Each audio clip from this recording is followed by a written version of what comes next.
దేవుని నామమునకు మహిమ కలుగునుగాక.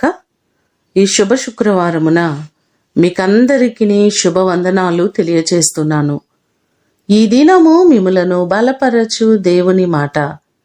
మేము సిలువ వేయబడిన క్రీస్తును ప్రకటించుచున్నాము. 1 కొరింథీయులకు రాసిన పత్రిక 1వ అధ్యాయము 23వ వచనం. సర్వ మానవాళి పాపముల కొరకు సిలువ వేయబడిన క్రీస్తును మేము ప్రకటించుచున్నాము.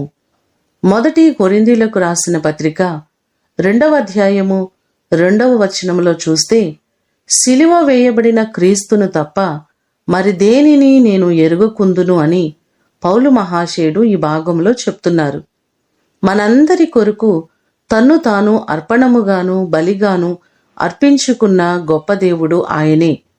ఈ మాటలు వింటున్న మీకందరికీ యేసుక్రీస్తు ద్వారా విమోచనము కలిగి దేవుని రాజ్యమునకు వారసులుగా మీరందరూ ఎంచబడుదురుగాక. ప్రార్థన చేసుకుందాం. పరలోకమందున్న మా తండ్రి, మీ ప్రశస్తమైన పాదములకు వందనాలు, స్తోత్రాలు. ఈ శుభ శుక్రవారమున మీరు మాకిచ్చిన ఇటు శ్రేష్టమైన సమయము కొరకు వందనాలు. మీరు మా కొరకు బలియాగమైపోయిన దేవుడవు. నీ చివరి రక్తపు బొట్టు వరకు మా కొరకు కార్చారు ప్రవ్వా.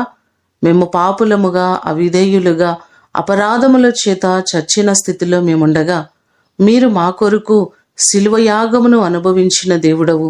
మీరు చేసిన త్యాగమంతటి కొరకు మీకు వందనాలు, కృతజ్ఞతలు తెలియచేస్తున్నాం. నీ కృపచేత ఈ దినమంతా కూడా మా ప్రియులెల్లరినీ జ్ఞాపకం చేసుకోండి. ఈ దినమంతా నీ సన్నిధి, మీ ప్రసన్నత మా అందరికీ మీరు దయచేయండి.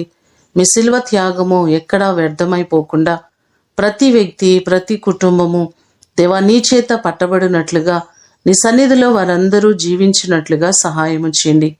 నీ కృపా కాపుదలకు ప్రతి వారిని అప్పగించుకుంటూ యేసు అతి శ్రేష్టమైన నామమున అడిగి వేడుకొని పొందియున్నాము తండ్రి. ఆమేన్. దేవుడు మిమ్ములను దీవించునుగాక.